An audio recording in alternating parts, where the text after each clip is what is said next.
ঢাকা 12 আসনে ফুটবল মার্কায় গণসংযোগ চালাচ্ছেন স্বতন্ত্র প্রার্থী সাইফুল আলম নীরব।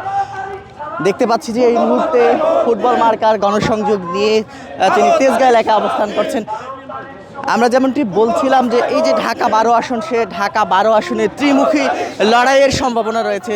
স্বতন্ত্র প্রার্থী হিসাবে এখানে নির্বাচন করছেন সাইফুল আলম নীরব। তিনি স্বতন্ত্র হিসাবে এখানে নির্বাচন করার কারণে দলীয় পদ থেকে তাকে বহিষ্কার করা হয় এবং দল থেকে বহিষ্কার করা হয়, তবুও তিনি এখানে স্বতন্ত্র প্রার্থী হিসেবে নির্বাচন করছেন। এই আসনটিতে বিএনপি সমর্থিত বিপ্লবী যে ওয়ার্কার্স পার্টি রয়েছে, সেই বিপ্লবী ওয়ার্কার্স পার্টির সাইফুল হক, তাকে কিন্তু আমরা দেখেছি এখানে বিএনপি থেকে এখানে মনোনয়ন দেয়া হয়েছে, যার ফলে এই আসনটিতে এখন বিএনপির প্রার্থী সাইফুল হক। এর পাশাপাশি এখানে আমরা যেটি দেখতে পাচ্ছি যে এখানে ত্রিমুখী লড়াইয়ের সম্ভাবনা রয়েছে। এর পাশাপাশি জামায়াতে ইসলামীর যে প্রার্থী রয়েছেন তিনিও, তার নামও কিন্তু সাইফুল আলম খান মিলন, যার ফলে এখানে ত্রিমুখী যে লড়াই, সে ত্রিমুখী লড়াইয়ের কিন্তু সম্ভাবনা আমরা দেখতে পাচ্ছি। এই মুহূর্তে এখানকার পরিস্থিতি আমরা আপনাদেরকে দেখাচ্ছিলাম। স্বতন্ত্র প্রার্থী হিসাবে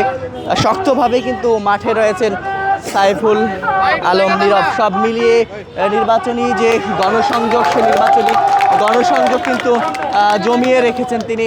কিছুক্ষণ আগেই ফার্মগেট এলাকা থেকে তিনি এই গণসংযোগ নিয়ে এসেছেন এবং সেই গণসংযোগটি এখানে এসে শেষ হচ্ছে এবং এখানে তিনি কথা বলছেন, তেমনটি কিন্তু আমরা দেখতে পাচ্ছি।